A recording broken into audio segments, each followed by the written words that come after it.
Oke, kembali lagi di pertemuan OpenCV. Jadi ini pertemuan yang ke-17 ya.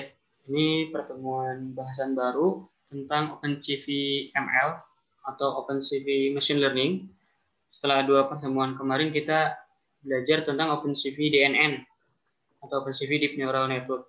Nah, OpenCV ML ini gunanya buat apa? Apa bedanya dengan yang DNN kemarin ya? Kalau hubungannya dengan Deep Learning, Machine Learning gitu ya. Nah, ini kita akan bahas 4 hal malam ini. Ada intro ke machine learning itu seperti apa gitu ya. Terus intro OpenCV ML sendiri gitu ya. Ada apa aja di OpenCV ML ini, algoritma apa aja yang disupport.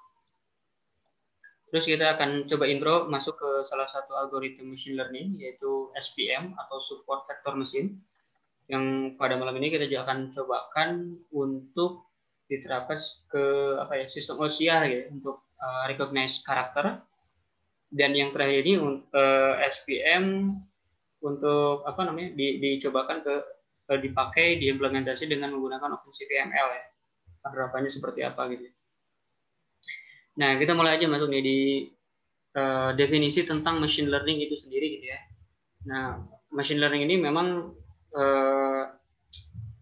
bidang-bidang ilmu yang menitik beratkan ke bagaimana caranya kita bisa membuat komputer itu menjadi cerdas tanpa harus secara eksplisit kita program gitu ya.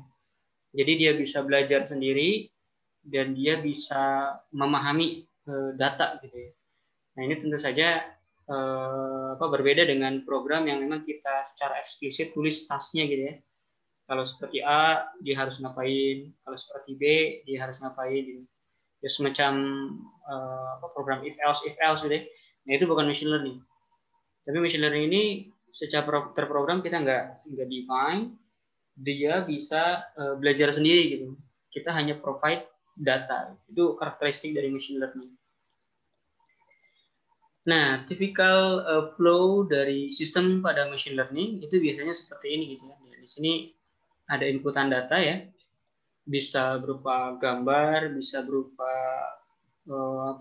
teks gitu, tabular gitu, spreadsheet atau database gitu ya. Nah, terus nanti ada tahap fitur extraction. Ya. Fitur extraction ini adalah bagian yang boleh dibilang kalau di machine learning ini krusial gitu ya. Karena bayangkan nggak semua data bisa diolah langsung oleh algoritma machine learning. Karena kita harus membayangkan nih algoritma pada machine learning ini ya layaknya formula matematika gitu ya. Dia hanya bisa menerima inputan numerik gitu ya. Ketika data yang kita miliki ini katakanlah berbentuk teks gitu ya. Nah, kita harus ekstrak dulu di tahap itu extraction gitu ya. Membuat sebuah representasi dalam numeriknya gitu ya. Begitu pula kalau digambar gitu ya. Kalau misalkan kita hendak melakukan apply algorithm klasik untuk image face recognition misalkan ya. Nah, di fitur extraction ini bisa berupa part untuk mengekstrak bagian wajahnya gitu ya, mengcrop bagian region of interest wajahnya. Nah, setelah itu baru di-apply ke algoritma machine learning ya, baik untuk klasifikasi ataupun regresi. Nah, terakhirnya setelah di-apply ke algoritma machine learning, kita bisa mendapatkan outputnya ya, atau hasil prediksinya dari algoritma atau kita sebutnya itu model ya, model yang dibuat. Nah, seperti tadi dibilang dari common flow ini bahwa awalnya itu pasti ada inputan data gitu ya. Makanya kita bahas sedikit tentang data itu sendiri. Data pada flow machine learning ya disebutnya itu dataset ya. Jadi tidak hanya satu buah gitu ya, tapi banyak, makanya disebutnya dataset gitu. Datanya bisa berbentuk tabular ya, di mana tiap kolomnya ini ya ada, kalau kita ngebayangin kayak file Excel gitu ya. Tiap kolomnya ini disebutnya itu fitur ya, atau variabel.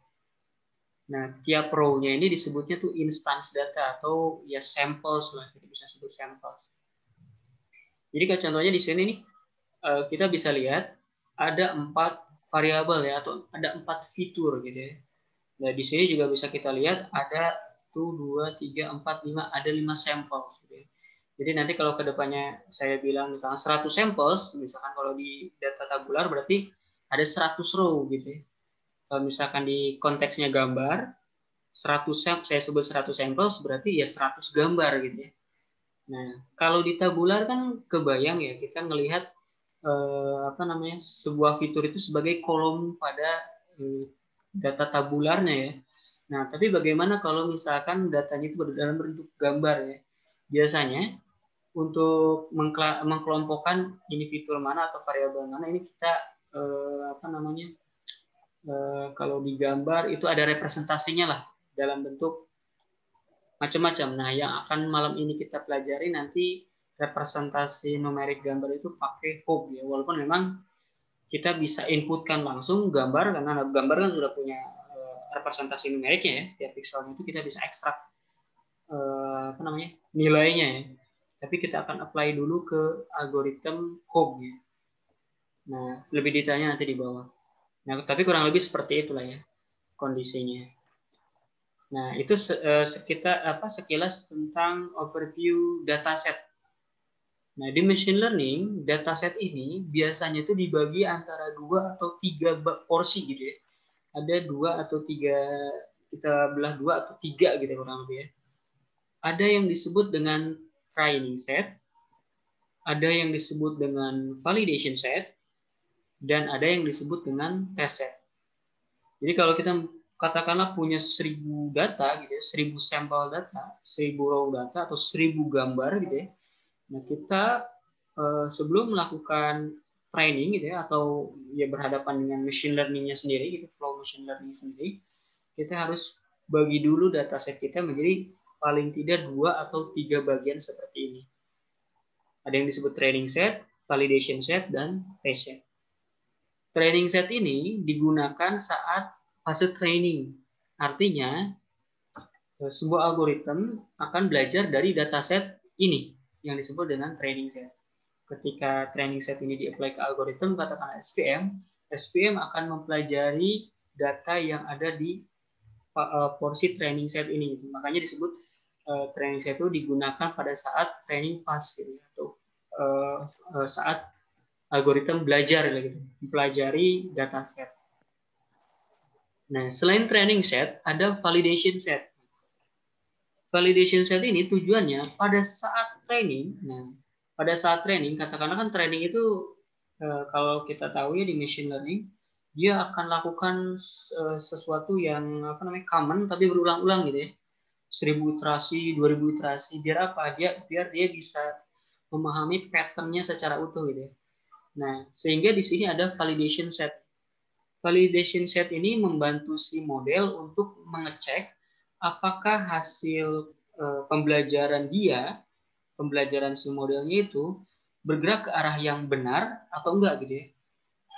Mengarah ke akurasi yang bagus atau tidak, kurang lebih seperti itu si validation set. Membantu si model mengetahui apakah proses trainingnya ini berjalan baik atau tidak. Jadi validation set sama training set ini berbarengan dipakainya pada saat training juga gitu. Cuma validation set ini cuma dipakai untuk si model ngecek lah hasil satu iterasi oke nggak gitu hasil prediksinya. Oh bagus, terusin lagi sampai katakanlah 1000 iterasi. Itu validation set. Jadi bergandengan dengan training set digunakan di dalam fase training model. Nah, setelah katakanlah fase training model selesai, kan biasanya kita ekspor tuh jadi file ya macam-macam lah. Kita simpan ke dalam file gitu ya modelnya ya. Nah, kita bisa apply selanjutnya tes dataset atau test set ya untuk ngecek apakah model final yang dihasilkan itu hasilnya bagus atau tidak gitu. Nah, terkesan antara validation set dengan test set ini seperti sepintas sama ya. Ngecek apakah modelnya bagus atau enggak. Kurang lebih seperti itu kan ya. Tapi di sini kelihatan bedanya. Validation set dan training set itu mengevaluasi training set, validation set itu dikerjakannya di saat training pass. Sementara kalau test set ini di saat fase testing, di mana model sudah terbentuk. Kalau validation set, modelnya belum terbentuk nih, belum final. Dia masih belajar gitu, tapi dicek pakai validation set. Kurang lebih seperti itu perbedaannya. Beda penggunaannya gitu ya. Nah, tapi kadang-kadang juga orang ada yang nggak pakai validation set ya. Contohnya untuk kasus kita malam ini, untuk simplifikasi, validation set ini kita akan kesampingkan. Jadi pada saat training, dia hanya mengandalkan training set tanpa melakukan pengecekan terhadap validation set. Baru setelah training selesai, modelnya terbentuk, test set kita gunakan untuk mengevaluasi gitu model ini. Karena ini juga memang datasetnya kecil ya. Oke, kurang lebih seperti itu Mas, yang dimaksud dataset. Biasanya proporsi yang diambil itu kurang lebih seperti ini. Kalau misalkan katakanlah seluruh dataset itu 100%, biasanya 50% untuk training set, 25% untuk validation set, dan 25%-nya lagi sisanya untuk test set. Tapi kalau nggak ada validation set, ya otomatis kita set aja. Training setnya itu menjadi 75%. Test setnya tetap 25%. Itu kalau tadi jadi 2 porsi ya, bukan 3. Gitu. Kurang lebih seperti itu, pembagian dataset. Nah, setelah barusan kita memahami konteks dataset ini seperti apa, cara mainnya gimana, gitu ya. Kita akan masuk ke fitur extraction dan selanjutnya itu ke classification dan sampai di akhirnya kita bisa mendapatkan hasil prediksinya gitu atau hasil klasifikasinya. Nah, pada saat fase klasifikasi ini pasti kita dihadapkan ke banyak machine learning algoritma gitu ya. Barangkali mungkin kita bingung mana algoritma yang cocok untuk kasus apa dan apa gitu ya. Kayak misalkan kan kasus satu dengan yang lainnya bisa beda ya karakteristiknya. Akan ada kasus untuk face recognition dengan kasus untuk memprediksi cuaca gitu ya. Ini sama-sama bisa diselesaikan dengan machine learning. Tapi face recognition dengan forecasting ini kasus yang berbeda gitu ya. Forecasting atau ramalan cuaca gitu ya. Ini biasanya kasusnya itu disebut kasus regresi. Tapi kalau face recognition ini biasanya kasusnya itu disebutnya itu kasus classification. Jadi beda tuh. Makanya ketika kita berhadapan dengan machine learning, kita perlu mengidentify dulu kasus yang kita hadapi itu regression atau classification atau bahkan nanti ada kasusnya lagi clustering gitu ya. Macam-macam. Tapi biasanya kita untuk awal cukup tahu dua aja, bisa membedakan dulu mana yang untuk regression, mana yang untuk classification. Di sini saya punya gambar sederhana pembagian beberapa bagian gitu ya algoritma sedikit dari sekian banyak algoritma yang pernah atau populer orang gunakan gitu ya. Nah contohnya nih kalau regression algoritmanya biasanya cuma ada 2, linear regression dan polynomial regression kalau kasusnya regression. Nah ini kalau jenis machine learning-nya itu supervised machine learning ya. Ada juga nantinya itu disebut unsupervised machine learning dan terakhir ini ada reinforced machine learning. Ini kita cukup fokus di satu ini aja, supervised machine learning. Supervised machine learning ini konteksnya adalah machine learning di mana algoritmanya membutuhkan data untuk belajar. Itu disebut supervised atau machine learning terbimbing lah, makanya disebut supervised machine learning ya. Nah, kalau kasusnya regression dia kita bisa pakai linear algorithm, linear regression atau polynomial regression. Bisa juga nanti ada decision tree atau random forest gitu ya. Nah, kalau kasusnya classification, kayak contohnya misalkan mendeteksi orang pakai masker atau enggak. Face recognition, mendeteksi di gambar ada wajah atau tidak. Mengklasifikasikan hewan gitu, dikasih gambar, bisa tahu ini hewannya jerapah, kuda, kucing, dan lain sebagainya. Itu di kasusnya klasifikasi. Algoritmnya contohnya KNN, TRIZ, logistic regression ya. Ini logistic regression dengan regression di atas beda ya. Kalau logistic regression bisa digunakan untuk kasus classification. Naive Bayes sama SVM ya. Karena SVM ini memang kebutuhannya untuk classification. Kurang lebih seperti itu ya. Nah, di konsep barusan setelah kita tahu nih kalau di machine learning itu ada supervised machine learning ya atau machine learning terbimbing. Yang mana si modelnya itu saat dia melakukan proses training butuh data untuk dia pelajari. Ya.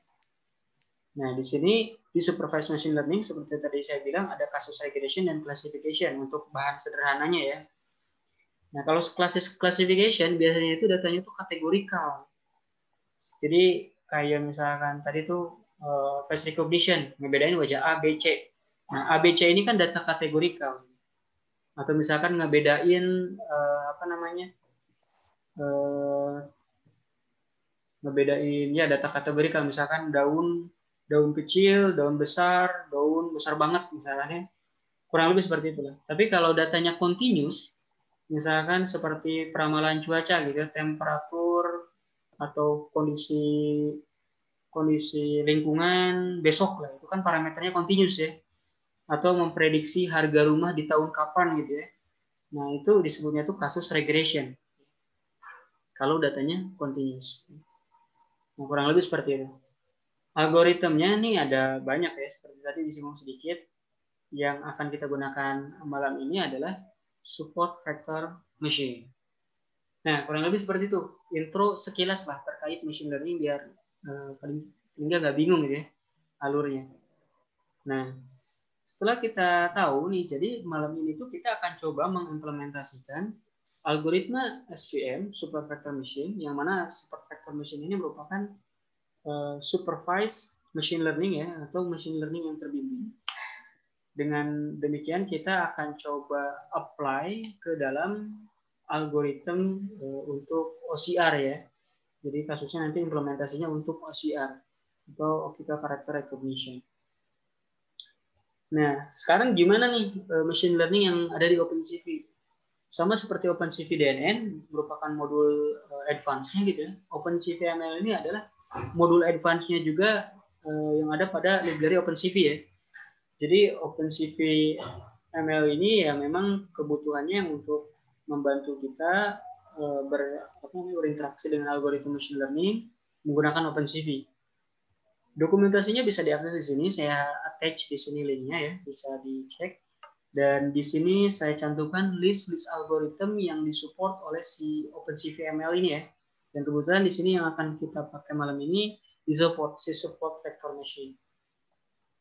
Nah, kita mengerucut lagi ke support vector machine itu sendiri ya.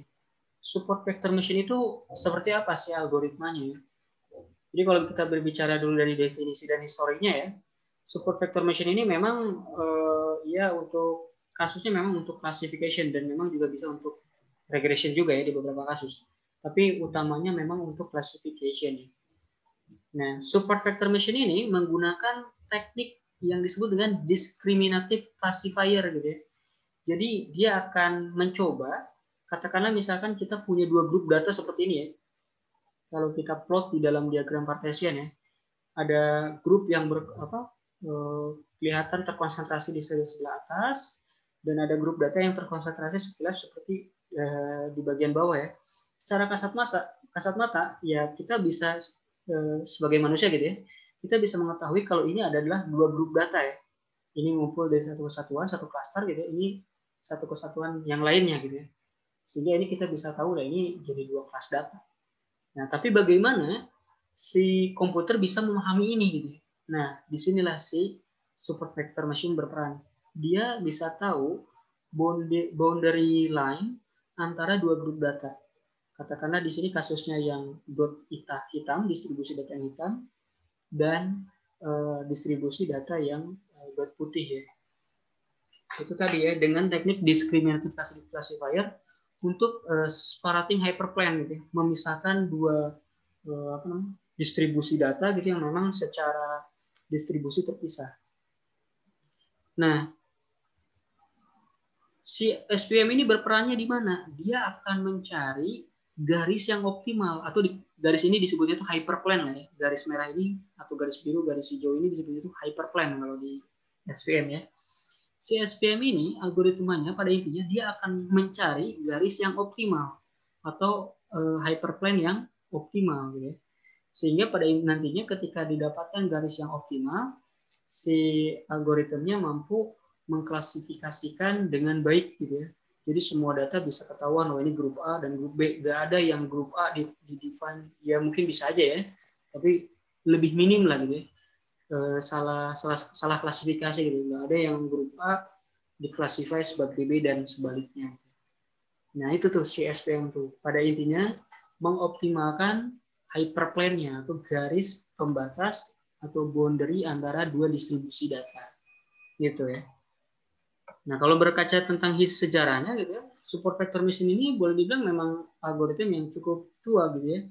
Dia awalnya udah dari 19 di bawah milenium lah, 1990-an mulai di risetkan. Di awalnya itu dirisetkan di AT&T Bell Laboratory. Nah, dan selanjutnya dia dianggap sebagai most robust prediction method. Dan ya ini karena memang berdasarkan statistical learning framework, dia bisa digunakan untuk kasus-kasus classification ataupun regression ya. Nah itu. Oke, dari definisi singkat barusan kita bisa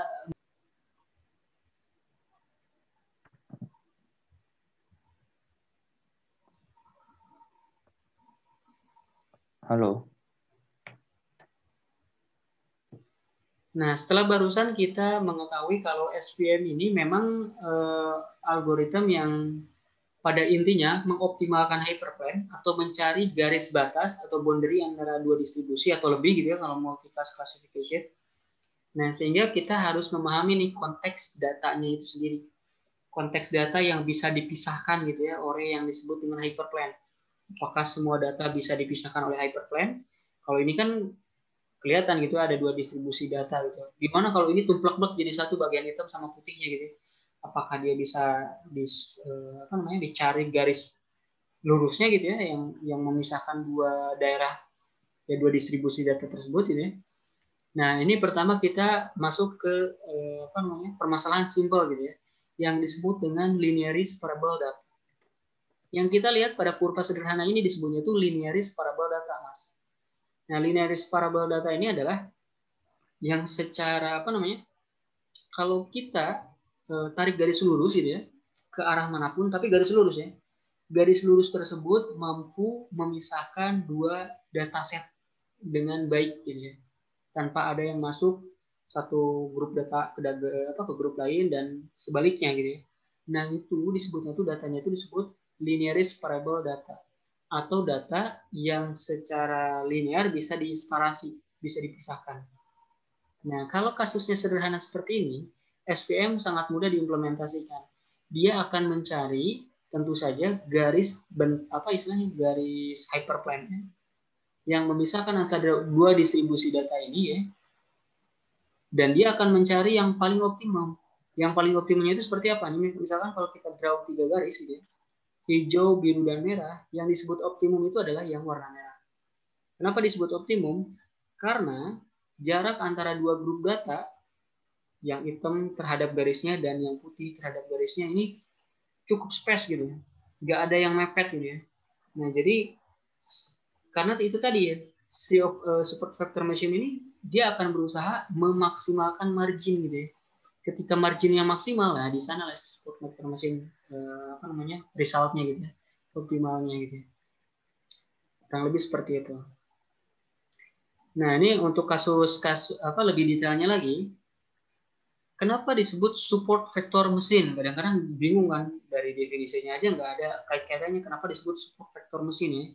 Nah, ini berkaitan dengan kondisi seperti ini. Kalau kita bikin lebih detail gambaran yang di atas ini. Nah, ketika ditarik satu garis lurus yang kita sebut hyperplane ini yang warna merah ya.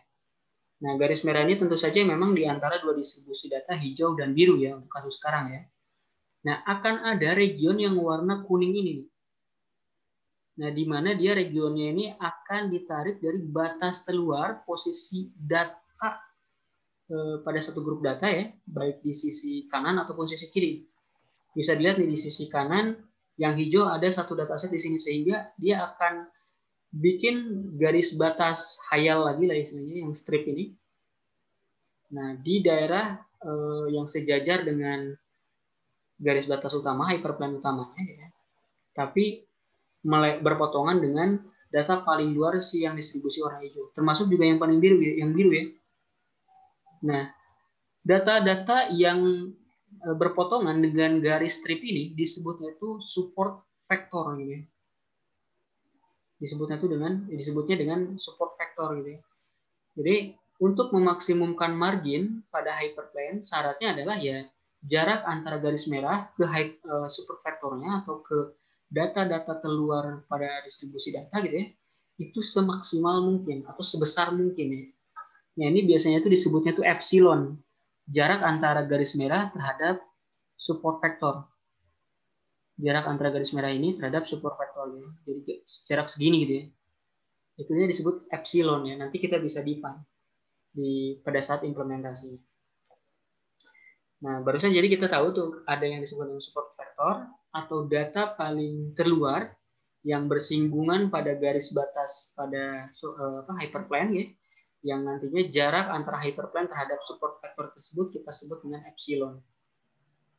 Nah, kalau di kasusnya multi-class gimana visualisasinya? Kalau binary class kan ada 2 kelas doang, gampang ya. Seperti ini. Kalau multi-class misalkan contohnya ada 3 grup data gitu ya.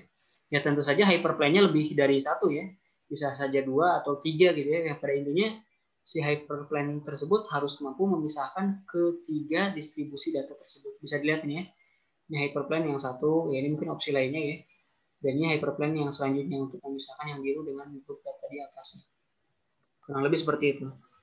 Nah, barusan secara teoritisnya tuh, apa namanya, yang disebut dengan support vector machine. Sampai sini ada yang mau ditanyain dulu terkait definisinya? Belum, Mas.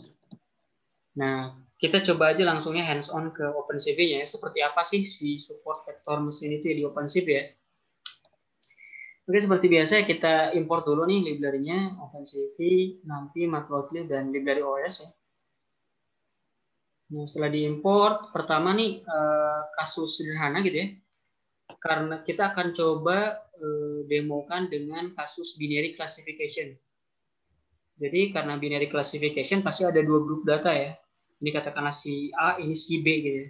Nah, di sini saya punya data yang saya generate, saya sebut dengan X-train, dan ini saya sebut dengan Y-train. Nah, mungkin ini perlu jadi patokan juga gitu ya. Bagaimana kita tahu kalau satu dataset ini terdiri dari 2 kelas atau 2 grup gitu ya, atau 3 grup gitu ya. Itu gimana kita bisa tahunya? Nah, ini biasanya kita tahu dari outputnya ya, yang mana kita disebut, yang sekarang kita sebut dengan Y-train ya. Y-train ini kita sebut output data gitu ya. Nah, kalau X-train ini input data gitu ya.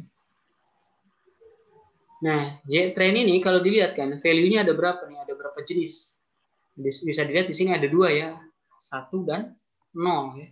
Sehingga di sini kasusnya pasti binary classification atau ada 2 kelas data.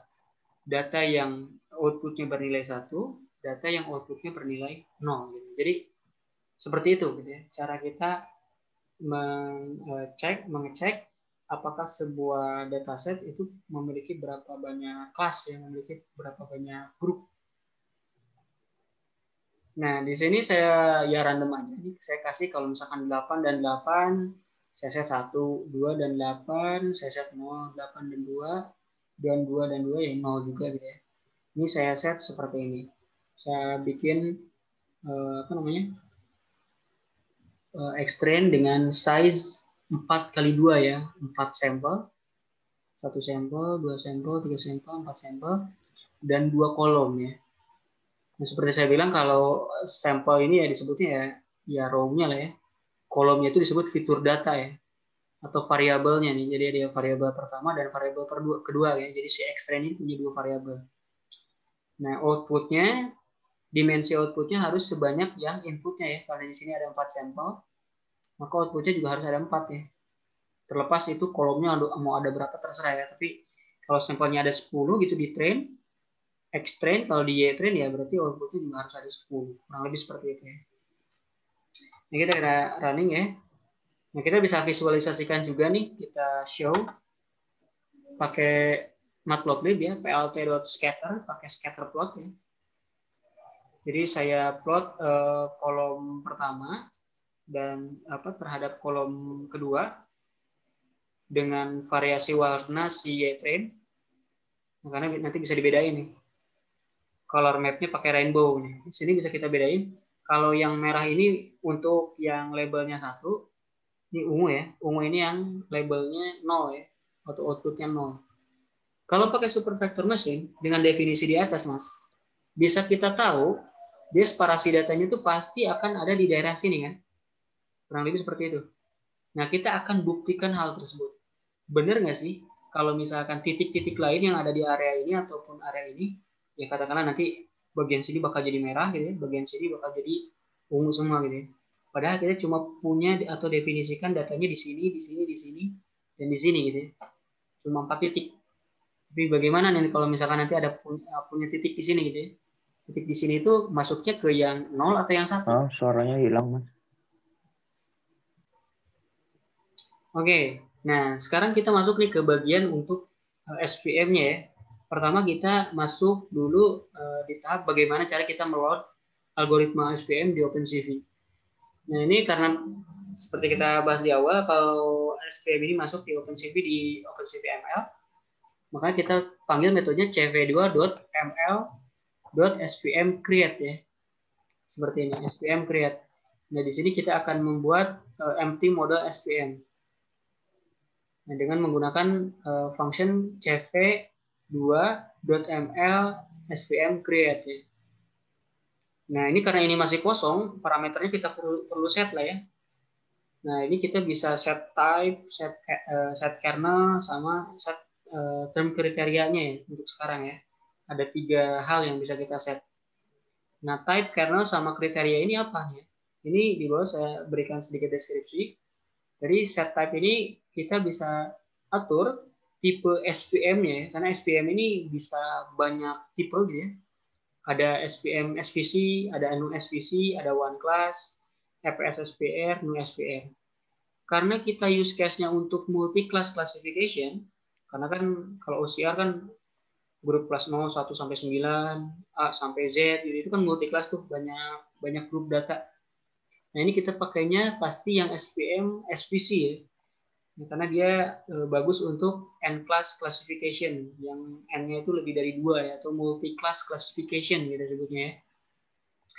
Dan ini juga katanya allow imperfect separation of classes ya. Jadi kalau separasinya jelek, dia bisa ya bisa masih bagus lah resultnya.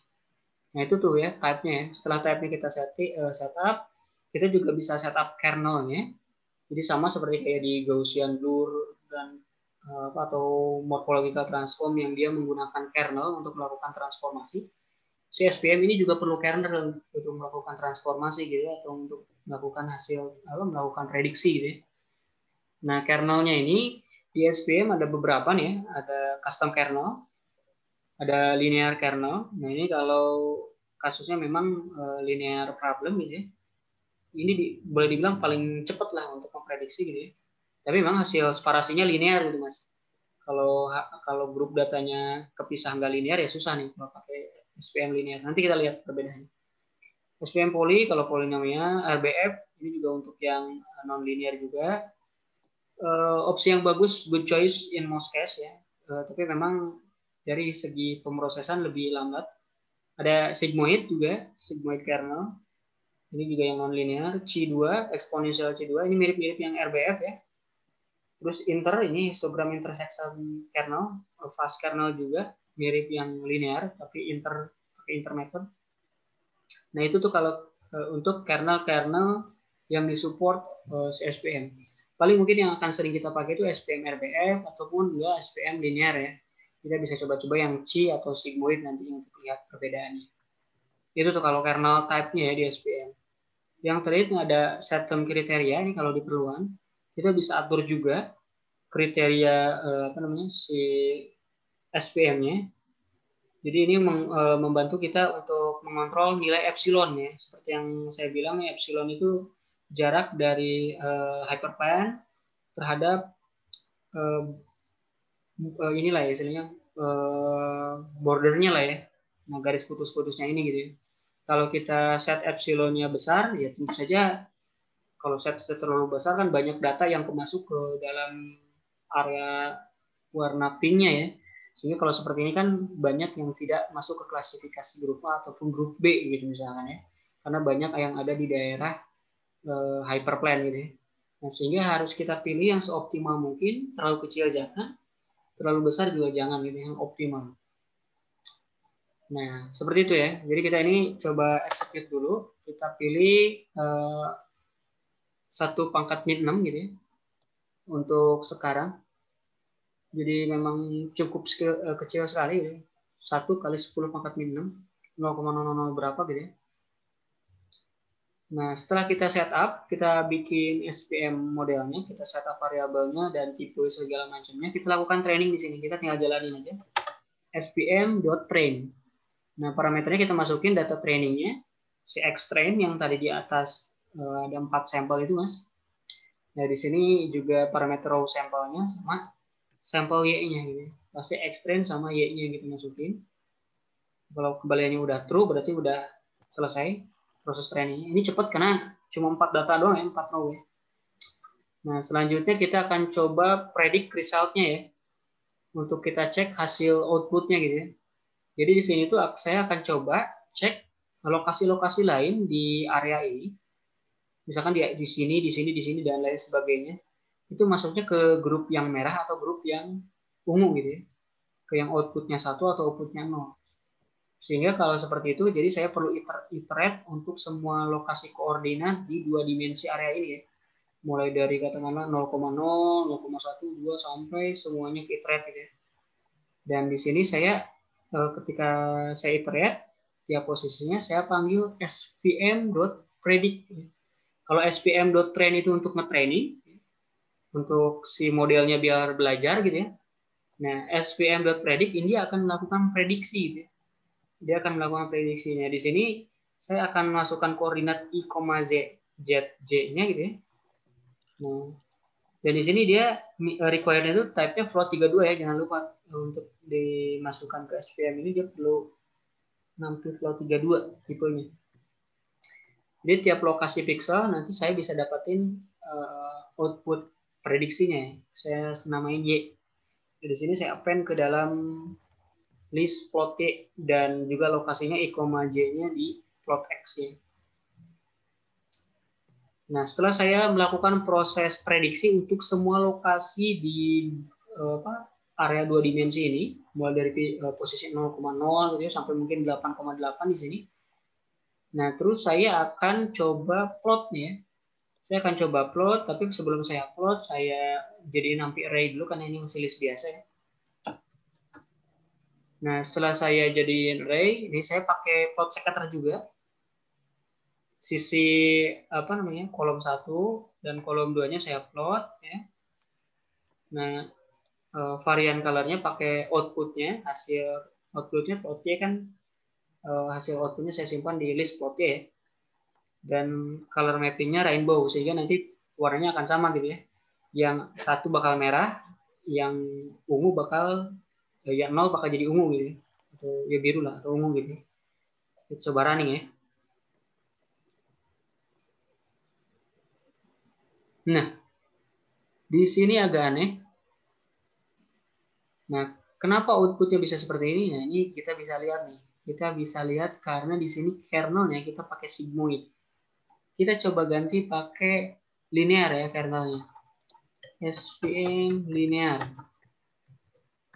Kalau kita pakai linear, otomatis parasenya juga garis lurus lah. Hyperplane-nya garis lurus.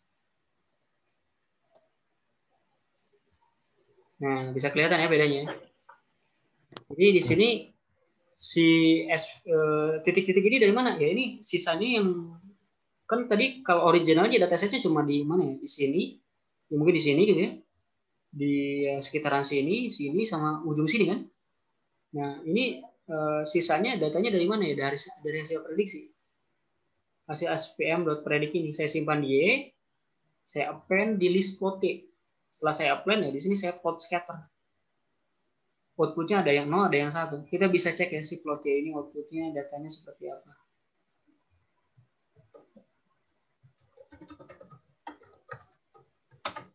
Nah, di dalamnya ada 0 dan ada yang 1 juga ya. Ada 0 dan ada 1. Nah, kurang lebih seperti itulah cara kerjanya si SVM.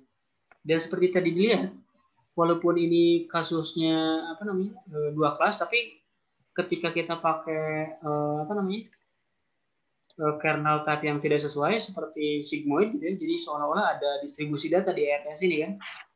Kita misalkan coba RBF ya, walaupun ini kasusnya linearis variable ya. Ini kita coba pilih RBF.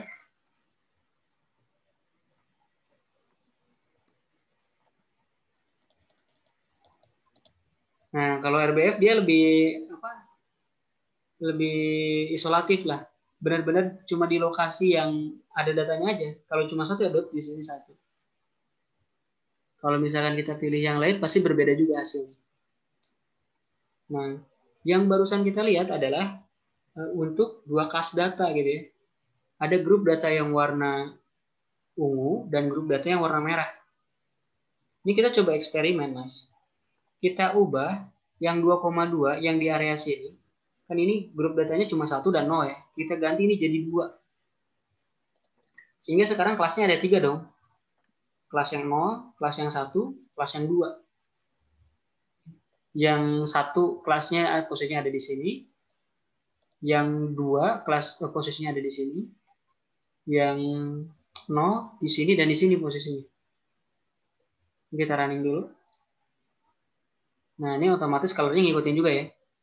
Jadi yang ungu ini sama karena satu kelas ya, karena 00. Nah, jadi ungu ini sekarang 0. Kalau 1 sekarang yang Tosca ini, kalau labelnya 2, targetnya 2 ini jadi warna merah.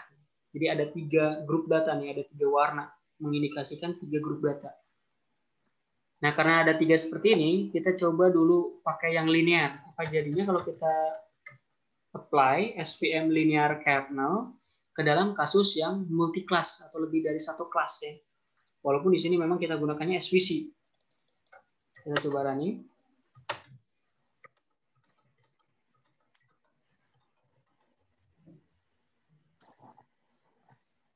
Nah, kalau misalkan kita pakai yang linear, bisa dilihat hasil separasinya.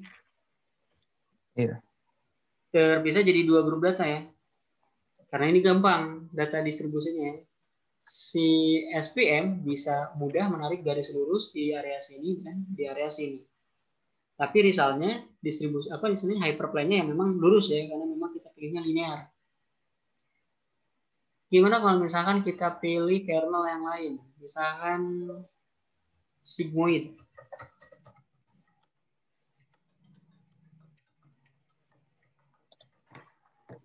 Nah, kalau kita pilih sigmoid, distribusi datanya menyesuaikan ya.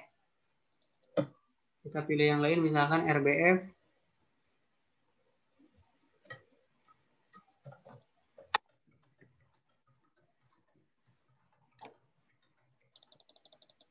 Nah, RBF benar-benar di lokasi ya titik-titik datanya aja ya. Kalau kita input datanya di sini lebih banyak, mungkin dia titik-titiknya ngikutin gitu ya. Karena di sini yang 1 dan 2 distribusinya cuma 1 ya, sisanya dia anggap lokasi yang 0. Itu kalau RBF ya, radial basis function, kalau kepanjangannya ya. Perbedaannya seperti itu.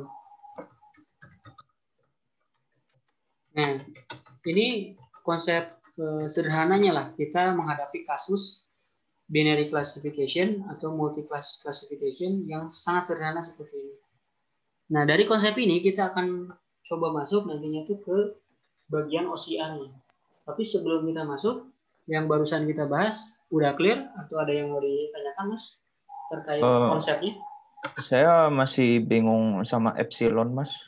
Epsilon. Ya, epsilonnya, nilai epsilonnya. Kita misalkan di sini kan kita set 1 min 6 ya. Nah, ini kecil banget kan ya. Kalau misalkan kita set terlalu kecil, ini saya kasih note-nya ya.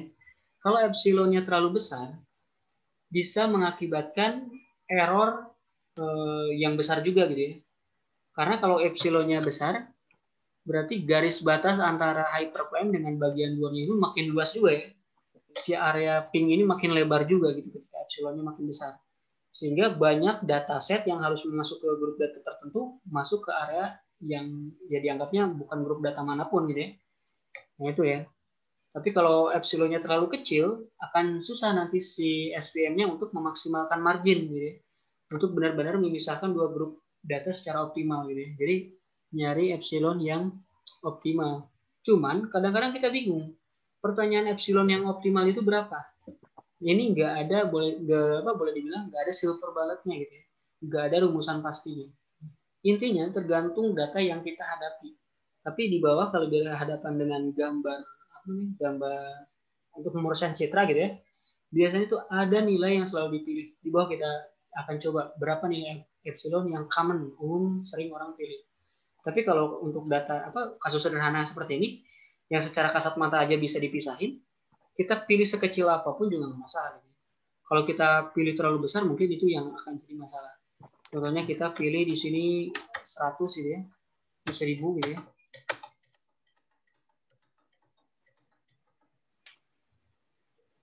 Karena kasusnya linearis parabel, terlihat nggak ada efeknya gitu ya. Dan tentu saja datanya sederhana gitu. Ini memang bisa dipisahkan gitu. Bisa dipisahkan secara sederhana. Kebayang kalau kasusnya itu, ini kan ada area seperti ini ya. Bagaimana kalau misalkan ada data warna merah tapi di daerah sini juga gitu. Ini bakal jadi bingung nih. Separasinya gimana gitu ya. Atau misalkan yang Tosca di area sini gitu ya. Nah itu malah jadi pusing lagi tuh. Nah itu nanti si epsilon ini bisa berguna gitu untuk ya tadi tuh tugasnya. Dan tentu saja banyaknya data juga mempengaruhi ya. Kalau datanya sedikit, epsilon ini juga efeknya makin ya nggak terlalu kelihatan. Tapi kalau datanya banyak, nah pengaruh dari epsilon ini bisa kelihatan. Kalau kita kayak itu barusan kan datanya cuma 4 ya. Kita ubah-ubah epsilon berapapun, seperti nggak ada efeknya sama sekali gitu ya, karena memang datanya sedikit. Data inputnya cuma ada 4 buah gitu. Jadi seperti itu. Ada yang mau tanya lagi? Oke. Belum, Mas.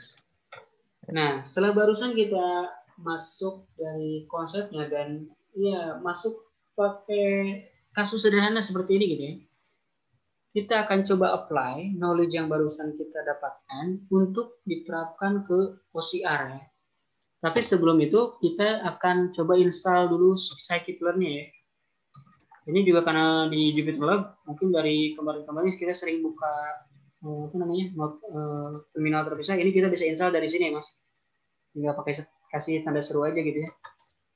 Ini biar nggak bolak-balik ke ke CMD ataupun terminal gitu untuk install. Tinggal kasih tanda seru, kode install scikit-learn gitu.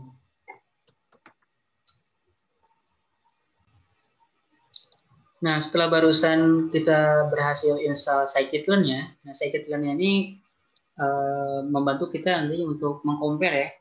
Karena di scikit-learn-nya ini ada juga library untuk SPM-nya juga gitu ya. Nanti kita compare model yang dibangun pakai scikit-learn, SPM yang dibangun pakai scikit-learn dengan SPM yang dibangun pakai OpenCV gitu ya. Apakah akurasinya sama atau enggak gitu. Untuk cek konsisten atau enggak modelnya. Nah, tapi sebelum kita apply ke SPM ke OCR, ini ada beberapa utility function yang akan saya perkenalkan. Nah, di sini tuh ada bagian image augmentation ya. Nah, ini mungkin baru yang sebelum-sebelumnya belum pernah saya bilang. Tapi image augmentation ini sebenarnya apa sih ya? Image augmentation ini ya teknik yang pada intinya bisa mengincrease atau memultiplikasi jumlah sampel ya, atau jumlah training dataset ya, tanpa harus kita untuk ngambil data lagi gitu ya. Kalau misalkan katakanlah kita cuma punya 10 dataset gambar mobil gitu ya, kan untuk nambah dataset yang mau kita biasanya foto lagi gitu kan di lapangan gitu kan. Nah, tapi kalau kita pakai image augmentation, memungkinkan kita ya udah bisa memultiplikasi datanya menjadi lebih banyak tanpa harus kita memfoto ulang di lapangan gitu ya. Nah, bagaimana bisa gitu ya? Si image augmentation ini bagaimana cara kerjanya gitu ya. Ini simpel aja sebenarnya, pakai teknik-teknik yang ada di OpenCV yang sebelumnya kita sering gunakan. Jadi pada intinya ya kita lakukan pengeditan gitu ya pada sebuah gambar yang kita punya. Entah itu kita apply filtering, blurring gitu ya, atau di eroding biar lebih tebal gitu ya, atau di rotate sedikit kanan gitu ya, rotate sedikit kiri, geser kanan, geser kiri. Itu tuh udah kalau secara gambar udah dianggapnya berbeda satu dengan yang lain. Karena dataset ini biar nanti resultnya bagus nggak boleh sama persis satu dengan yang lainnya kan. Sehingga untuk mensiasati itu kalau digambar ya nggak apa-apa, kita rotate dikit, nah si model bisa tahu kalau ini data yang berbeda gitu ya. Jadi di sini bisa dilihat sih ada function IMG augmentation. Di dalamnya ini ada akan mengenerate yang tadinya jadi satu gambar, akan mengenerate jadi 10 gambar ya dalam bentuk list. Nah, gambar originalnya, gambar hasil blurring via Gaussian blur. Nah, ini gambar hasil closing via morphological X ya. Gambar hasil eroding ya dengan kernel 3x3. Terus ini ada translasi ke geser kanan gitu ya. Ada yang geser kiri, ada yang dirotasi gitu ya, dirotasi 3 derajat. Ada yang dirotasi ke kanan, dirotasi ke kiri sebesar 3 derajat gitu. Ada yang dirotasi sebesar 5 derajat itu ke kanan, dan ada yang dirotasi sebesar 5 derajat ke kiri. Kurang lebih seperti itulah gitu ya. Nah, kita akan coba apply si image augmentation ini nantinya kalau diperlukan untuk data itu. Karena di sini dataset yang kita punya nggak terlalu banyak gitu ya. Nah, itu sekitar image augmentation. Nah, kenapa perlu ya? Karena di sini kalau dilihat saya punya sebuah folder namanya char dataset gitu ya. Kita akan coba gunakan si image augmentation ini untuk membantu mengincrease banyaknya sampel di tiap kelas ya. Di char dataset ini ada folder-folder isinya cropan gambar ya. Yang 0 gitu ya. Yang dari plat nomor. Nah, tapi macam-macam lah gitu ya. Variasinya gitu ya. Ada yang miring, ada yang enggak, ya dimasukin aja gitu ya. Nah, dari gambar plot nomor barusan ini ya kita akan coba augmentasi kalau diperlukan ya. Karena kalau dilihat ini kan satu kelasnya kayak angka 2 aja. Ini ada angka 2 di sini. Kita lihat ya. Nah, angka 3 aja ya. Ini cuma ada 10 sampel ya. Sedikit banget gitu ya. Tapi kita akan coba cek apakah cukup atau tidak gitu. Nah, di sini juga ada beberapa huruf yang belum ada. Memang saya belum dapetin, belum saya tambahin lagi gitu ya, karena saking banyaknya gitu ya. 01, 2, 3, 6, 9, A, B, C, D, E, F, G, H, I nggak ada. J, K, L, M, N, O, P, Q, R, R, Q, R, S, T, U, V, W, X, Y, Z. W nggak ada ya. W dan I nggak ada. Mungkin perlu disempurnakan ya, tapi nggak apa-apa lah, itu untuk pengenalan awal cukup lah si folder dataset char ini ya. Ini kita akan coba lihat nih si image augmentation ini bisa seperti apa. Ini saya akan coba baca dulu. Saya imret yang ada di folder char dataset. Subfoldernya 0 ya. Di dalamnya ada 0, 1, 2 sampai 9. Saya bakal baca yang 0_0 ini ya, yang mana gambarnya yang ini ya. Saya imret, setelah saya imret saya convert ke grayscale. Nah, di sini saya panggil function img augmentation. Saya tampung ke variabel terpisah imgs ya, atau image list-nya ya, karena ketika kita panggil function ini, resultnya dia akan menghasilkan 10 gambar ya. Yang ada yang dirotasi, translasi, di blurring yang seperti tadi kita bahas. Kita running dulu. Nah, di sini kita bisa cek imgs-nya ada berapa banyak gitu ya gambarnya. Harusnya ada 10.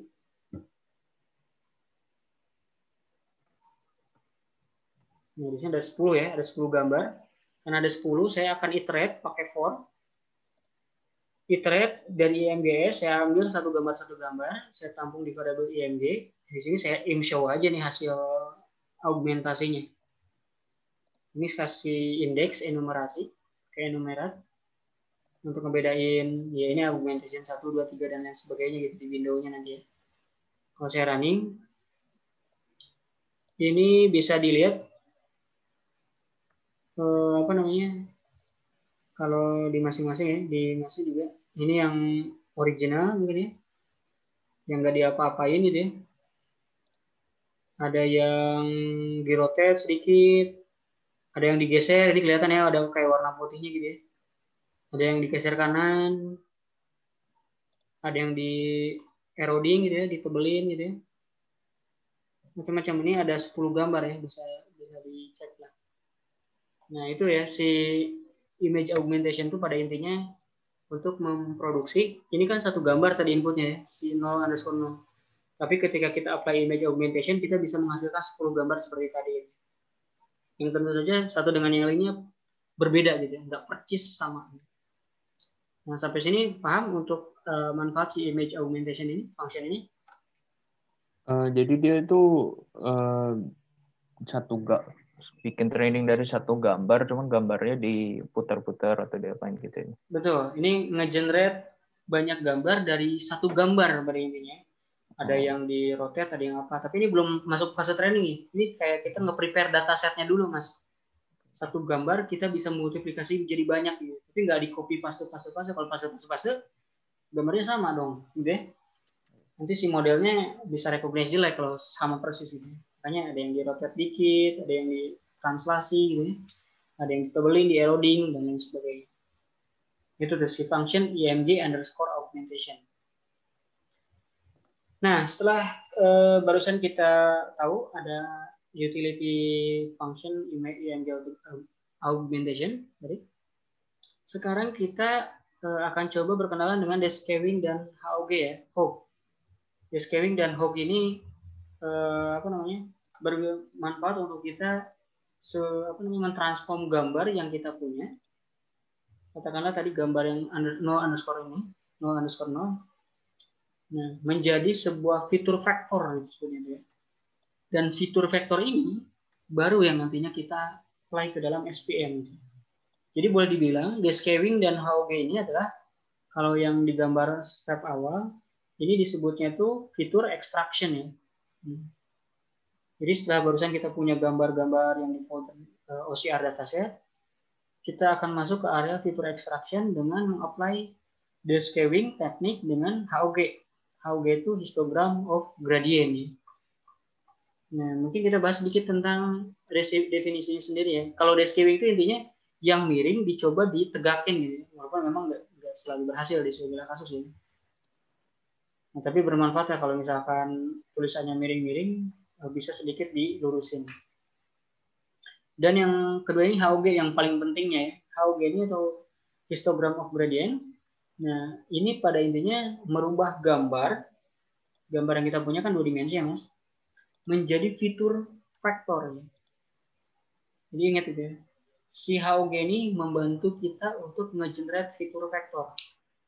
Apakah bisa kita men-generate fitur vektor tanpa HOG gitu ya? Jadi langsung dari gambar ke SVM bisa aja. Caranya gimana? Ya kita bikin aja sebuah array satu dimensi. Jadi tiap pixel yang ada pada gambar kita masukin ke array tersebut. Kalau gambarnya yang kita punya adalah 5 kali 5 kali 3, berarti ada 25 ya 75 item gitu ya. Ada 75 value di dalam array satu dimensinya. Itu bisa seperti itu. Tapi tentu saja itu akan jelek ya kalau di-apply dengan SVM ya. Bagusnya itu kita apply dulu ke algoritma seperti HOG sehingga kita bisa dapatkan fitur vektor ya. Fitur vektor ini apa? Jadi bergerak dari definisi sebuah konsep yang namanya itu fitur deskriptor. Nah, fitur deskriptor ini atau yang di atas kita sebutnya lebih umum disebut fitur extraction ya. Jadi kita akan mencari representasi sebuah gambar di mana hasil representasinya ini size-nya lebih kecil gitu dibandingkan representasi gambarnya. Kayak contohnya tadi kalau kita bikin fitur vektor dari gambar original, gambar 5 kali 5 dengan channel 3 kan bisa jadi ada 75 item tuh satu vektor. Bayangin Mas kalau gambarnya itu misalkan 640 kali 480. Fitur vektornya bisa berapa panjang gitu. Nah, tapi dengan HOG itu bisa dikompresi, bisa dikecilin. Kita bisa mencari nilai perwakilan yang benar-benar mewakili gitu ya. Jadi dimensinya katakanlah cuma 10, tapi value-nya itu mewakili gambar yang secara jumlah pixel ada banyak tersebut. Nah, ini disebutnya itu tekniknya HOG, histogram of gradient. Nah, fitur vektor menggunakan HOG ini ya bisa menghasilkan result prediksi atau klasifikasi yang bagus, terutama kalau kita apply ke super vector mesin ya. Itu salah satu poin pentingnya.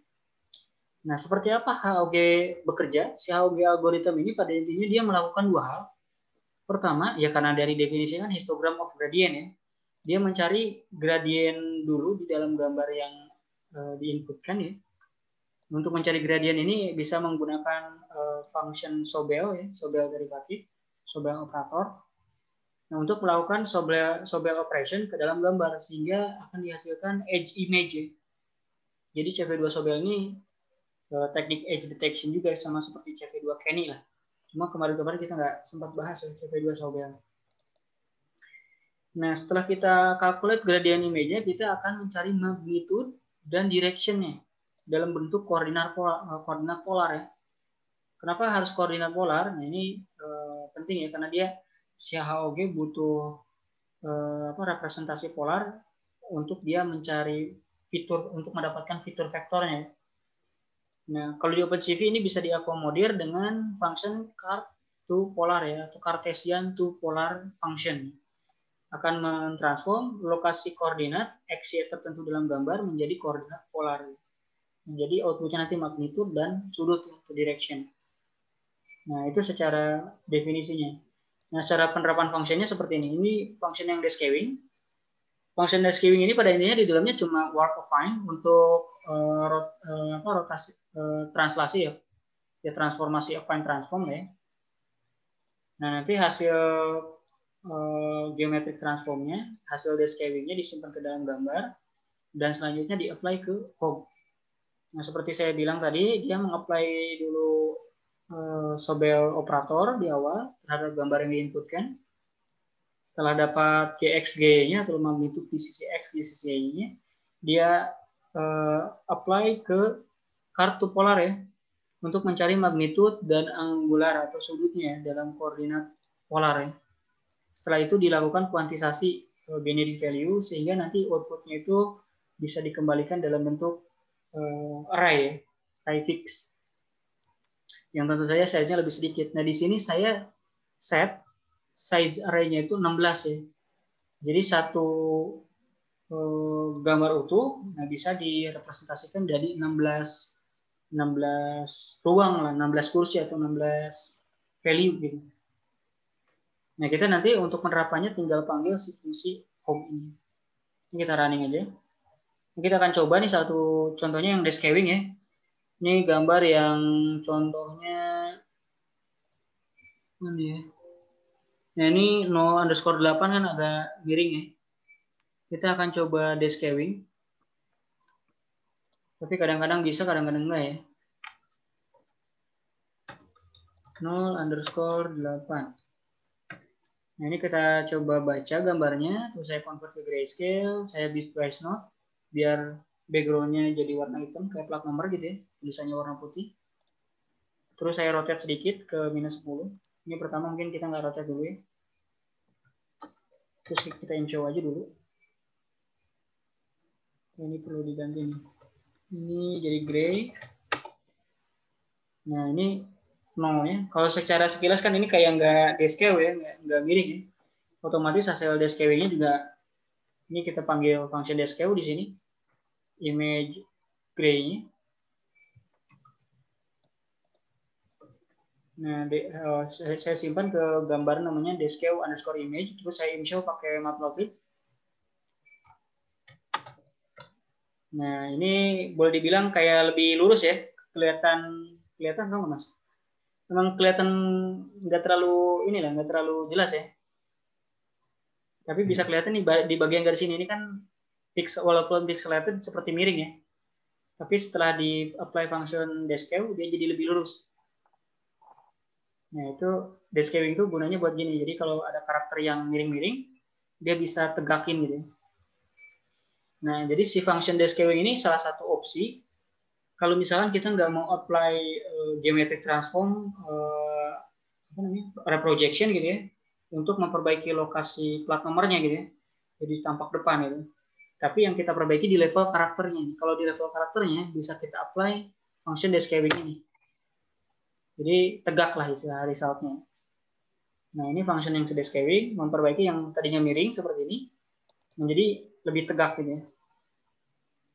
Nah, setelah kita barusan tahu manfaatnya, demonya si function deskewing, kita akan coba apply si deskewing ini ke dalam hog ya. Tinggal panggil aja function hog-nya. Terus masukkan image hasil deskew-nya, deskew_img. Terus saya running.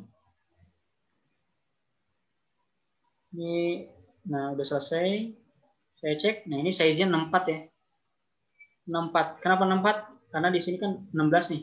Ada 4 istilahnya ada 4 blok data lah. Jadi 16 kali 4 64 ya. Iya.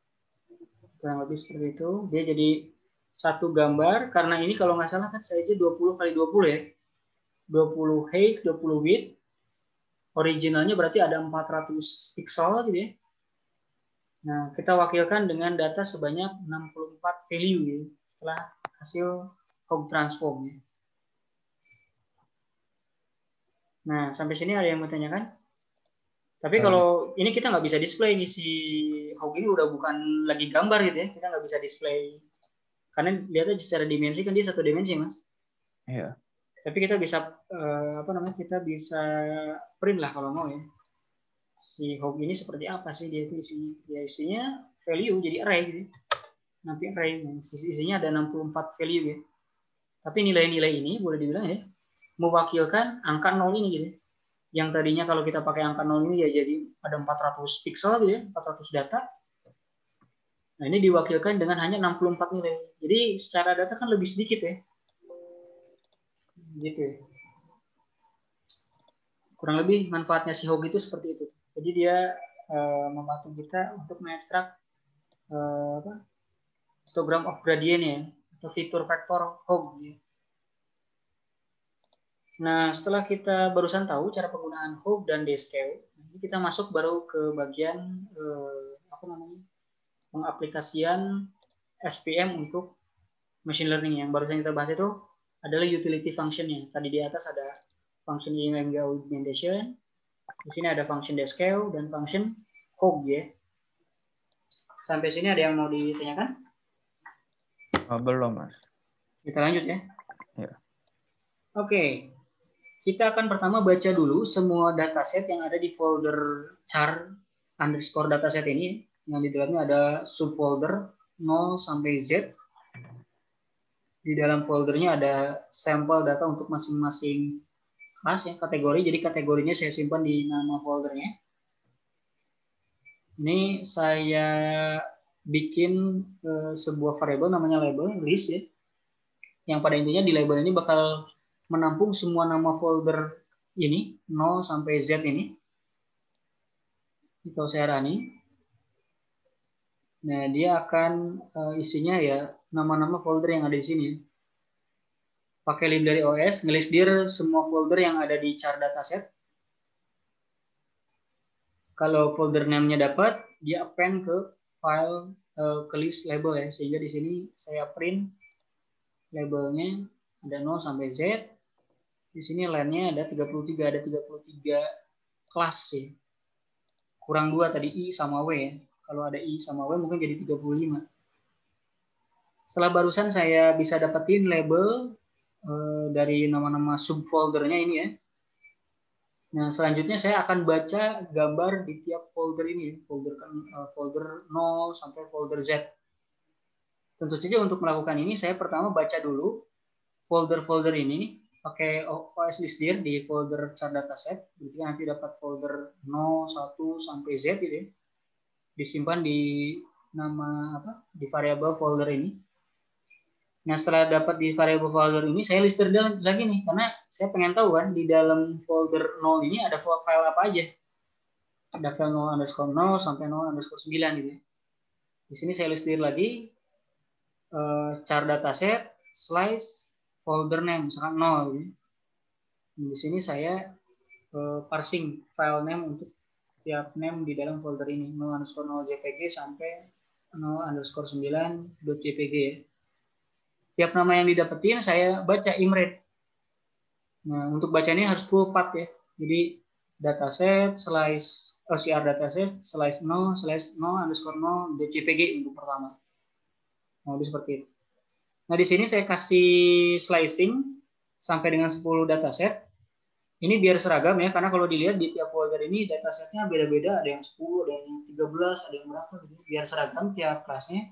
Saya slicing hanya ambil file 10 teratas gitu ya, di dalam subfoldernya.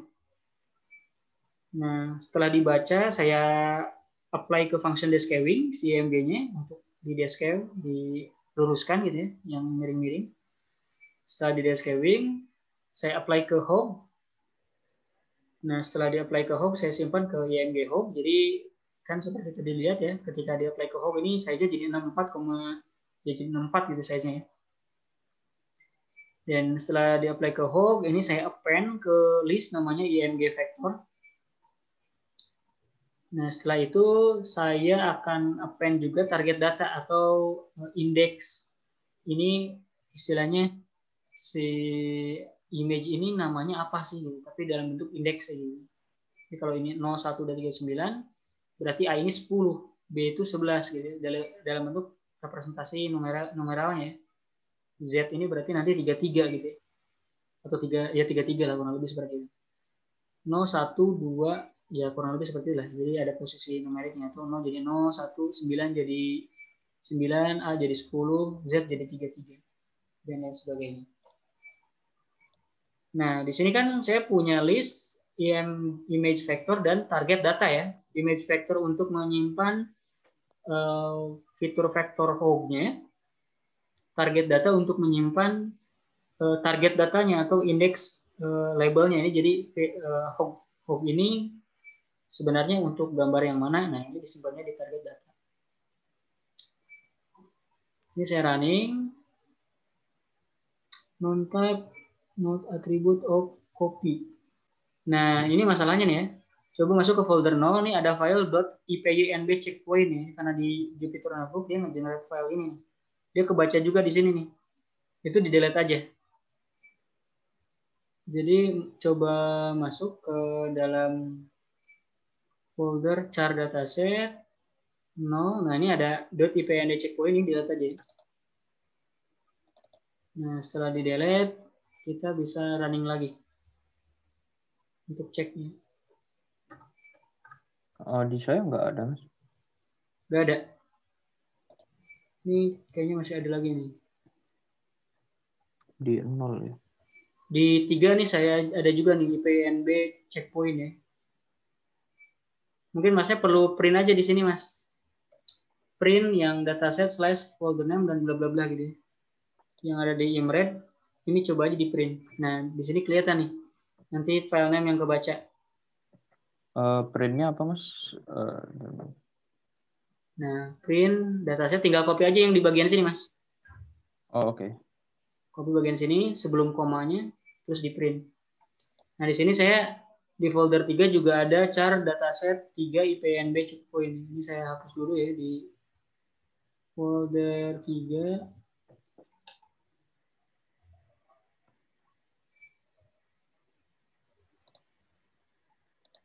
Nah, di sini udah nggak ada error lagi nih. X sampai Z. Ya. Apa namanya? Berhasil.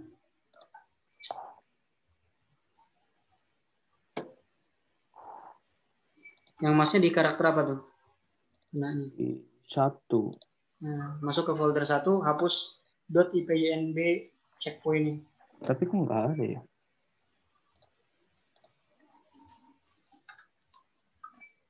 Berarti bukan di 1, atau mungkin udah dihapus. Nah, untuk mengatasi permasalahan tadi tuh kebaca file .ipynb checkpoint tadi, ini bisa kita kasih filter di file name. Jadi kita cari ya, kita tahu karena datasetnya .jpg gitu ya. Jadi kalau dia nggak ketemu gitu ya, berarti bukan file JPG ya, kita continue aja, kita skip untuk dilanjutkan ke next file ya. Nah, kita running. Nah, ini berhasil. Setelah saya dapat 2 data ini ya, Mas, kita akan convert ke NumPy array. Dan ingat seperti saya bilang tadi di atas, si X-nya ini harus dalam format float 32 ya. Ini saya reset jadi apa namanya? Kalau tadi kan si image vektornya ini. Nah, kalau kita lihat satu-satu gitu ya. Si image vektor ke-0 dot shape. Si hop vektor itu kan seperti ini ya. Nah, ini kita bisa reset jadi min 1,64. Kalau min 1,64, ini size-nya jadi berapa sih? Kenapa harus di reset jadi seperti ini gitu ya? Nah, ini biar outputnya secara shape-nya jadi 64 1,64 gitu. Jadi dibalik gitu ya. Kalau ini 64 doang ya jadi 1,64. Jadi kalau secara bentuk datanya jadi seperti ini ya. Nah, itu gunanya di reset min 1,64. Oke, kita running. Setelah kita convert jadi numpy array. Nah, di sini kita akan coba import. Tadi kan di atas kita install scikit-learn ya, Mas? Ya. Kita akan menggunakan scikit-learn. Di sini ada satu function namanya train test split. Tadi kan di bagian dataset input tentang dataset kita harus ngepisah dataset itu jadi train dan paling nggak ada test gitu. Bisa paling nggak jadi 2 ya. Nah, dengan train test split ini bisa kita manfaatkan untuk hal tersebut. Men-split dataset yang kita punya jadi train dan test ya. Sehingga kalau sebelumnya ada X dan Y, setelah kita split berarti ada X train, Y train, X test, dan test kan. Nah, kurang lebih jadi seperti ini. Jadi ada dua part ya. Yang bagian train dan yang bagian test gitu. X test dan Y test, X train dan Y train. Tinggal panggil function train test split yang ada di scikit-learn.model-selection. Di sini kita bisa atur test size-nya mau berapa. Ini saya atur setengah-setengah ya, 50% train test, 50% 50% train, 50% test gitu. Dan di belakang ini kita bisa define random state. Ini nggak perlu dipusingin. Ini secara natural orang selalu pilih 42 gitu ya. Pada intinya si function train test split ini akan membantu kita men-split satu dataset secara random gitu ya. Dia milih secara sendiri gitu ya, posisi di manapun secara acak. Sehingga nantinya itu dipisahin jadi grup yang test dan grup yang train.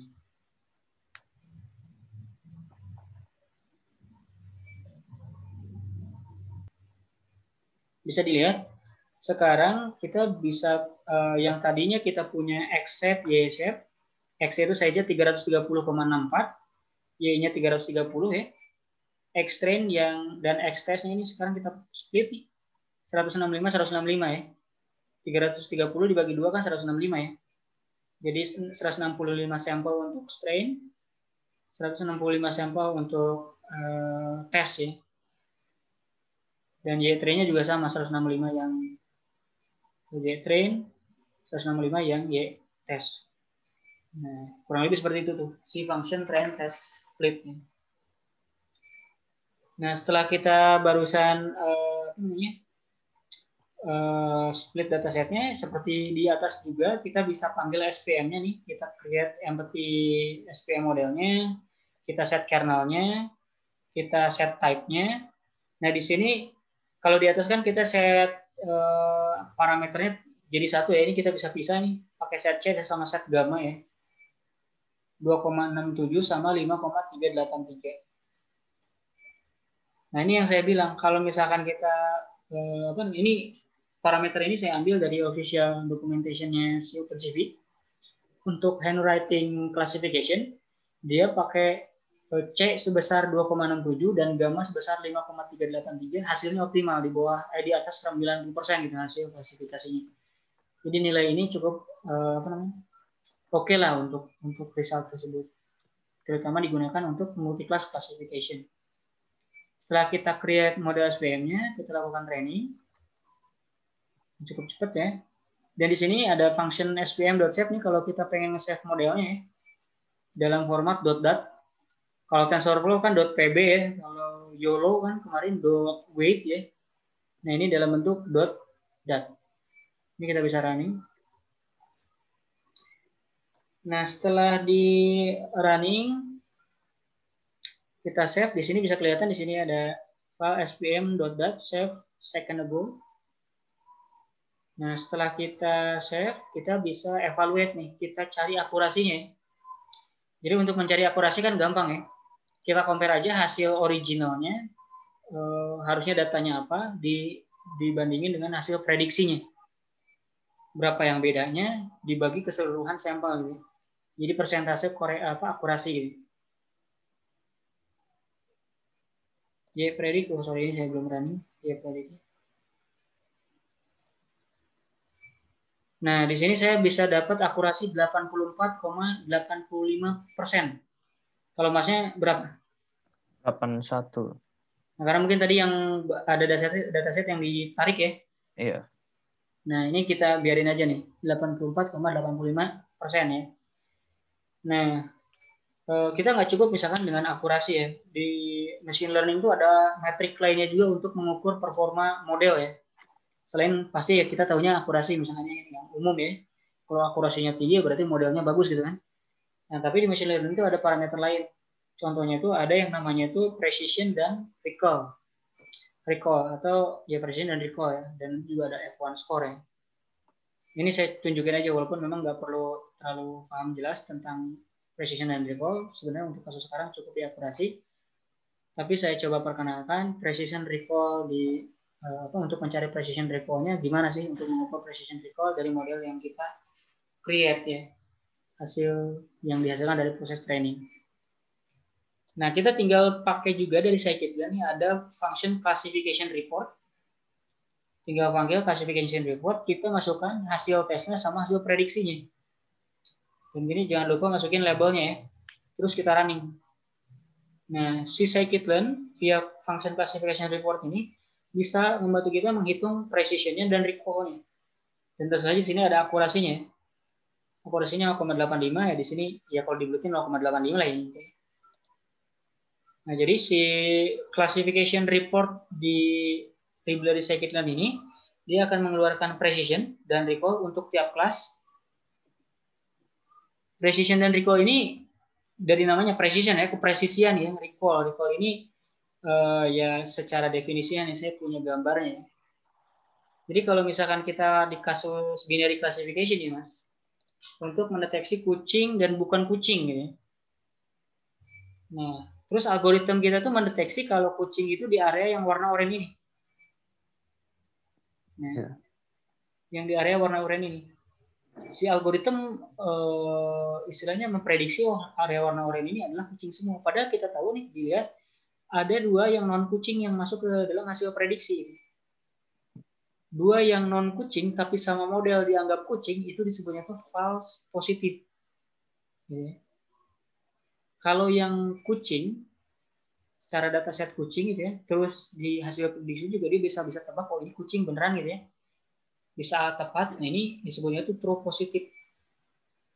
Dan sisanya ada yang false negatif gitu, yang memang di luar hasil prediksi gitu ya, tapi yang dataset utama. Dan ada yang true negatif yang bukan dataset utama, bukan dataset kucing.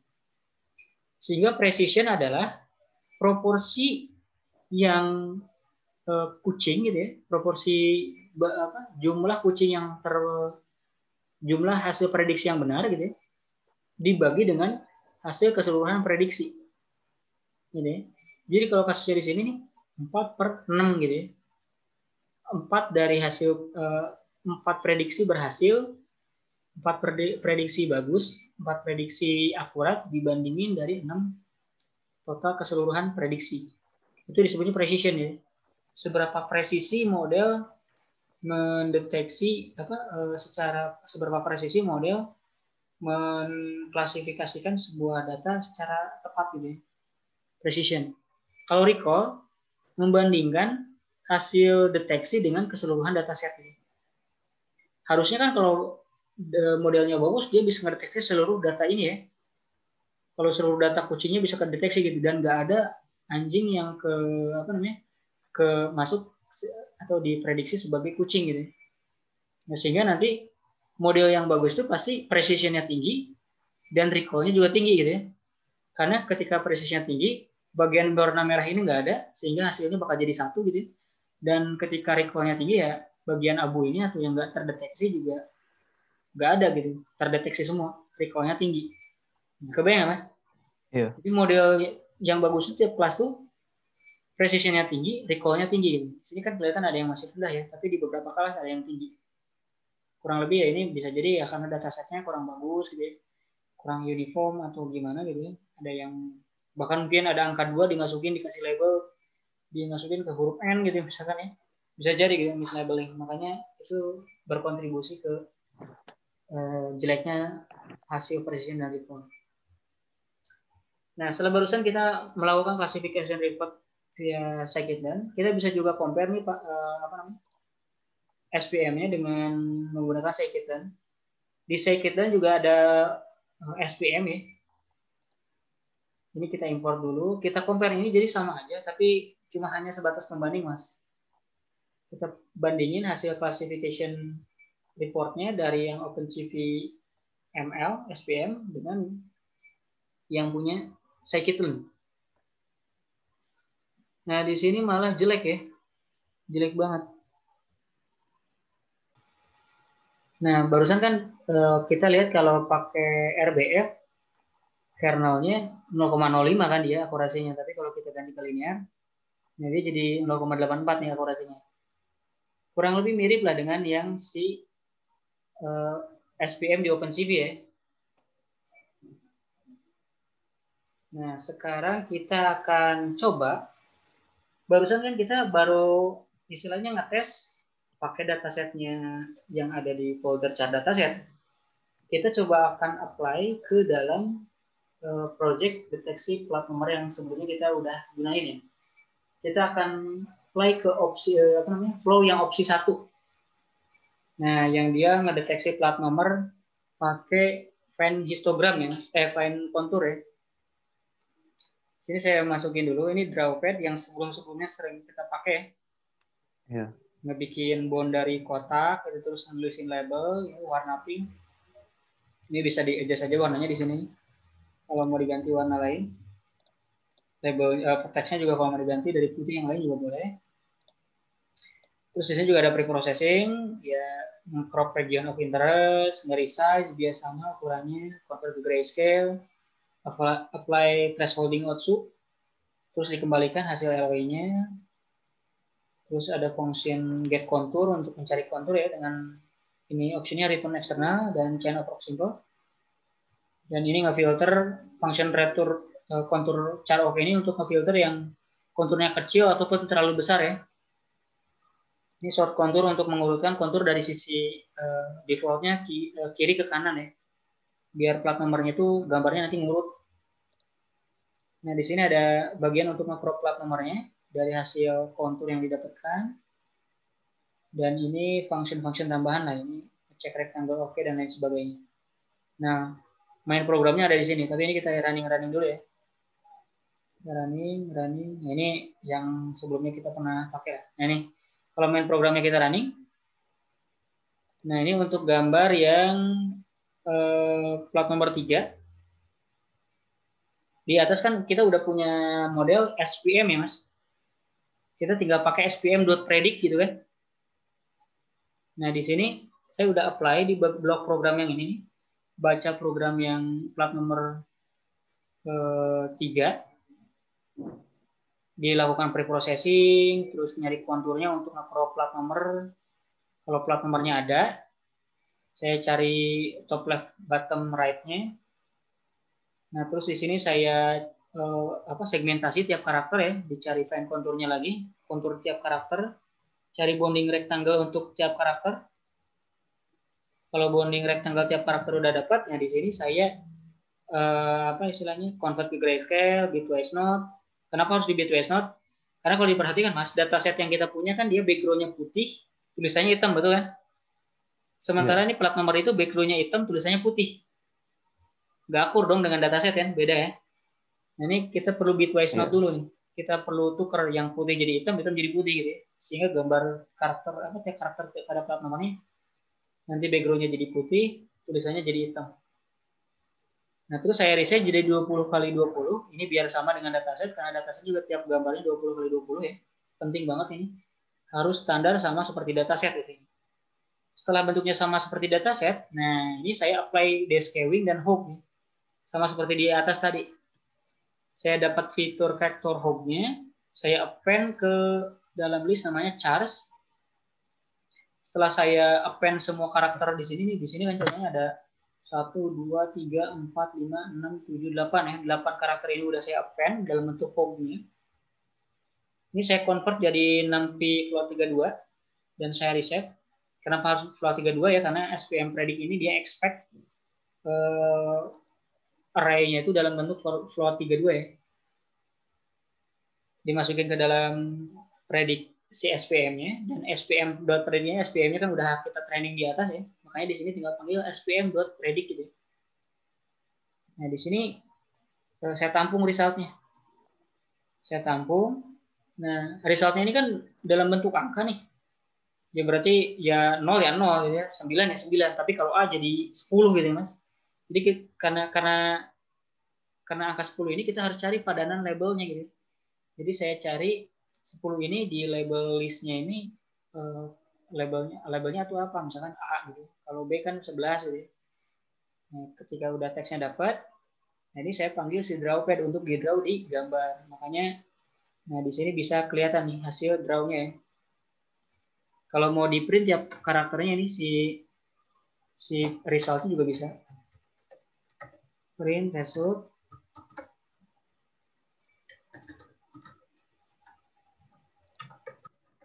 Ini resultnya. Dan ini yang si text resultnya. Kita print. Nah, kalau si result ini seperti yang saya bilang representasi numeriknya. Jadi kayak ya 8 ya 8 gitu ya. Z itu 32 gitu ya. 7 ya 7, 4, 4, 3 ya 3. T ini 27, 7 ini 7, 10 ini A. Seperti saya bilang gitu. Ini representasi teksnya gitu ya, label yang human readable, kalau ini indeksnya aja gitu ya. Nah, kebayang bedanya ya, Mas? Nah, udah dapat, ini saya join aja. Jadi ini kan list nih, text result ini. Saya join jadi satu kesatuan karakter ya. Nah, terus saya panggil drawpad ya, si function drawpad untuk ngedraw di gambar ya. Nah, sehingga resultnya bisa kelihatan seperti ini. Nah, bisa kelihatan nih ada kayak miss detection ya. 2 dianggap Z ya. Nah, itu bisa dievaluasi kembali ke datasetnya. Jangan-jangan memang dataset yang di-provide angka 2 dan Z ini mirip-mirip gitu ya. Kurang lebih seperti itu. Bisa dicoba dengan gambar yang lain, Mas. Dengan gambar yang 3 ya. Misalkan gambar yang nomor 2. Ini DK05MDGD ya. 0 dianggap D gitu ya. DK awalnya tepat. 1 dianggap 0 ya, jauh banget nih. M ini ada misdetection juga nih. GD belakangnya tepat. Tapi yang tengahnya mungkin ini susah dia untuk ini ya, classify.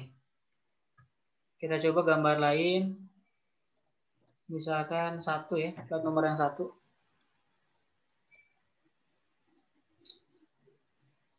Oh, ini dia nggak bisa dapetin nih. Nggak bisa segmenting tiap karakternya. Bisa jadi nih konturnya nggak dapet nih kalau kayak begini ya. Konturnya kosong.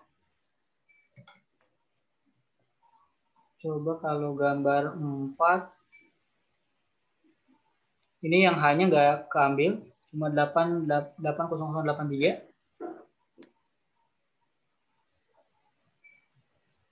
Ini kalau ini udah di level algoritma buat nge-crop plat nomornya. Cuma dari sini kalau dari plat nomor yang ke crop, dia bisa recognize dengan baik semua yang di 8088S ya. Kalau ini kan clear ya, benar-benar inilah. Background-nya nggak iluminatif. Kalau kita cari gambar lain, plat nomor 5. Ini 8839 AC. AC-nya, nah ini belakangnya miss nih. Terus kita coba misalkan 6 ya. Oh ini dia nggak bisa segmentasi karakter ini. Si CP2 fine konturnya. Coba 7. 7 ini T68, T68. Oh ini malah jauh ya. UA6, UAE. 6 jadi E. Banyak yang nggak kedeteksi. Ini kalau dari plat nomor yang kebaca, bisa jadi mungkin ini kayak hurufnya kurang ini lah. Gak ada yang cocok dari dataset. Jadi bagusnya memang kita propin dataset yang ada benar-benar mewakili dataset yang data tes yang bakal kita masukkan. 7 terus 8. Nah ini T689 oke, G1K, P jadi G ya. Tapi B depannya nggak kedeteksi. Dan bisa dicoba lah untuk dataset lainnya ya. Dan yang 9 yang terakhir.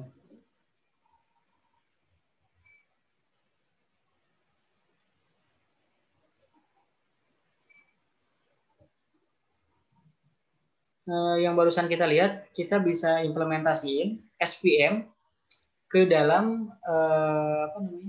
gambar plat nomor, dan kita bisa recognize ya walaupun masih banyak yang miss gitu ya dari hasil prediksinya, terutama kayak huruf 2 dengan Z dan kayak misalkan D dengan 0 dan lain sebagainya gitu ya. Nah itu yang memang karena di kondisi yang bisa dilihat datasetnya terlalu sedikit gitu ya, cuma 10 tiap kelasnya gitu ya, sehingga itu menyulitkan si SPM untuk mengklasifikasi dengan benar.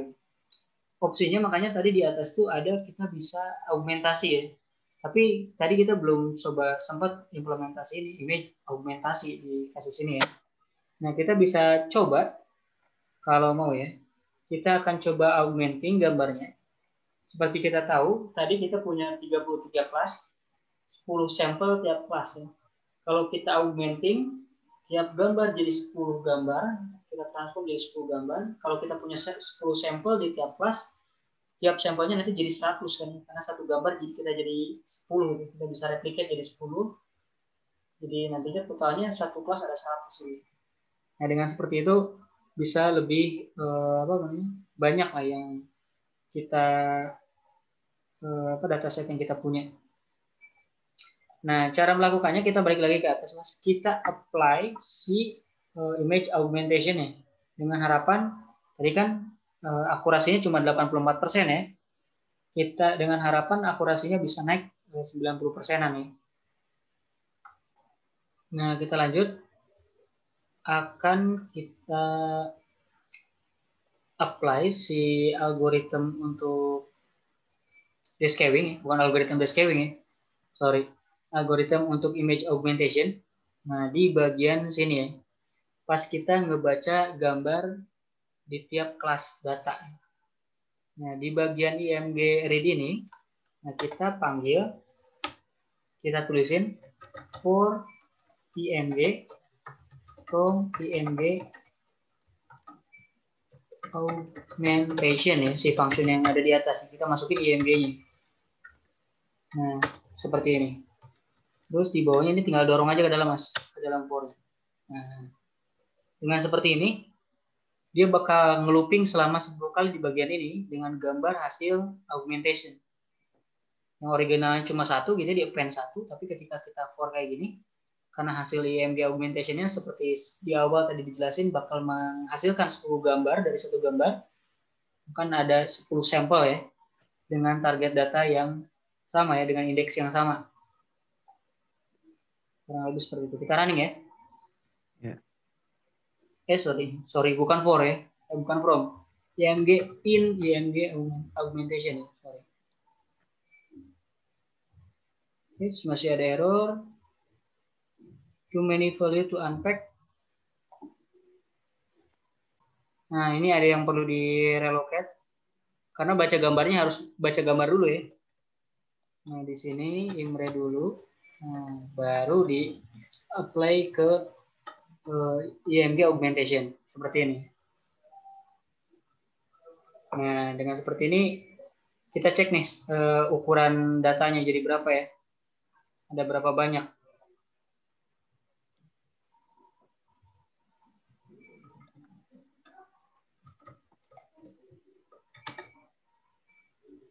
Nah, jadi 3.300 ya. Sebelumnya kan 330 aja ya, 10 sampel untuk 33 kelas ya, 330. Tapi sekarang 100 sampel untuk satu kelas ya. Karena total kita punya 33 kelas, berarti 100 sampel tiap kelas, total sampelnya ada 3.300 sampel. Nah, dengan menggunakan IMG augmentation. Kita akan coba apply lagi ke algoritma SPM-nya. Tinggal next lagi, kayak tadi kita run lagi. Tadi kan akurasi sebelumnya berapa? 84,85 ya. Harapannya sekarang harusnya lebih tinggi ya. Nah, jadi 98,36 ya. Harusnya naik nih akurasinya karena datasetnya lebih banyak sehingga ya variasinya lebih banyak. Hasil penghitungan akurasi si scikit-learn juga sama 0,98 ya. Kita bisa compare dengan SPM yang ada di scikit-learn. Apakah hasilnya sama juga atau enggak gitu. Ini kita samain ya, kernelnya linear biar resultnya sama. Nah, ini 0,98 juga hasil akurasinya. Precision recall juga ada. Kita coba apply lagi ke algoritma yang untuk deteksi plat nomor ya. Nah, di gambar yang 3 dulu. BZ, kalau Z-nya tetap dia bisa apa? Misdetection ya. 43 TZA. Kita coba gambar yang 4. Hanya masih nggak kedeteksi, kalau ini bukan di OCR ya, tapi karena memang deteksi plat nomor ya, kurang pas. Kita ganti lagi jadi 5 dengan gambar lain. 6135 3 AL 39 AL 393 AL ya, satunya jauh banget nih. B jadi 6. Kita pakai yang 6. Ini masih nggak kedeteksi nih, kalau ini karena segmentasi karakternya kebaca. Kalau yang 7 169 16 UAE. Nah, ini lebih tepat nih, kalau tadi kan UA apa gitu ya. Walaupun ini 6 dideteksi sebagai 8, artinya 8 dari mana ya? 169 ada 9-nya kedeteksi. 161 6 harusnya. Ini ada 9 dan 8 ya. Bisa jadi mungkin ini karena kita cek. Nah, ini tapi udah return eksternal sih. Tadi saya kira ini CCOMP. Kita coba ke gambar yang lain. 78 ya. Ini 35, oh, ini jauh ya. Walaupun kelihatan kontras di plat nomornya, tapi hasil deteksinya jauh banget. Cuma 89-nya aja nih yang benar. Sama K-nya ya. Kalau huruf I kayak tadi, yang ada serifnya, ada kakinya, dia bisa ketukar sama T nih. Karena ketika di reset jadi 20 ke 20 kan dia di stretch nih jadi lebar. Itu bisa ketukar sama yang T. Jadi agak susah juga nih kalau di plat nomor Indonesia kan dia fontnya kayak gini itu masalah. Atau memang di datasetnya perlu kita perbaiki juga nih, kayak huruf char dataset itu.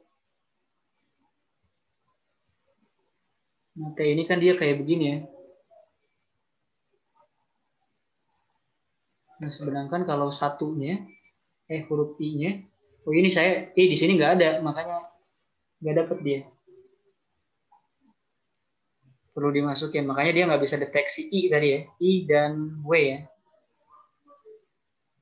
Ini terus 7, 169 ya, tadi ini ada 9 dan 8-nya nggak tahu dari mana. Mungkin bisa jadi yang kecil di bawah ini nih. Ini 9 dan 8-nya masuk. Kalau mau lihat itu apa namanya gambar dari mana, mungkin kita bisa show di tiap karakternya juga. Kita bisa show di sini. Char inverse-nya ya. Char inverse-nya kita kasih kayak gini ya. Kita bisa lihat tiap karakter yang kebacanya. Ini ada huruf E, huruf A, huruf U. Nah, ini kayaknya nih bener. Yang kecil bawah ke bawah nih. Makanya di sini tadi ada kedeteksi 8 dan 9 ya. Ini bisa diatasi ya proper lah, di filter. Yang kecil-kecil jangan sampai ke bawah. Yang karakternya kecil ke bawah. Kalau karakternya nggak ke bawah ini tepat nih 16. Terus, nah ini ada 16 UAE ya. Ini bagian yang kecil ini filternya harus dipersempit lagi nih. Dia masih ke bawah. Mungkin filter areanya yang lebih besar lah, kalau ini kan kecil jangan sampai ke bawah gitu. Nah, untuk mengganti areanya nih ada di area sini, Mas. Di kontur oke. Nah, bagian sini. Ini kita gedein aja misalkan berapa lah gitu ya. Lebih tinggi ataupun yang areanya di bawah 120 gitu ya, nggak masuk gitu ya. Nah, kalau kita gedein kan tadi ini jadi 1616 UAE kan. Kurang lebih seperti itu. Kelihatan ya? Iya. Walaupun ini gimana bisa ada cara nggak biar kedeteksi B-nya? Nah, ini agak susahnya ya. Kalau ini kan dia jauh ya space-nya. Susah nih nge-merge-nya ya. Ini bisa diatur parameternya itu sebenarnya di bagian merging di Oke, setelah barusan kita lihat implementasi CSPM dengan ya teknik fine contour untuk deteksi plat nomornya dulu, baru kita apply ke SPM algorithm untuk merecognize karakter gitu ya. Ini saya cantumin nih function untuk geometric reprojection, kalau dibutuhkan tinggal dipanggil aja nih. Function fan for coordinate sama function transform ya untuk ngelurusin si plat nomornya. Ini kalau dibutuhin. Jadi cara manggilnya dari setelah hasil kontur, kan hasil kontur ini function for coordinate dipanggil, masukin konturnya, terus nanti masukin transformnya. Jadi di sini masukin kontur. Kalau mau ada koreksi geometrik ya, kita sebut KTS ya. Nah di sini baru kita masukin gambar yang mau diperbaiki gitu orientationnya. Dalam hari ini misalkan si gambar plat number gitu ya. Ini kita taruh di bawah nih. Ini plat number, KTS.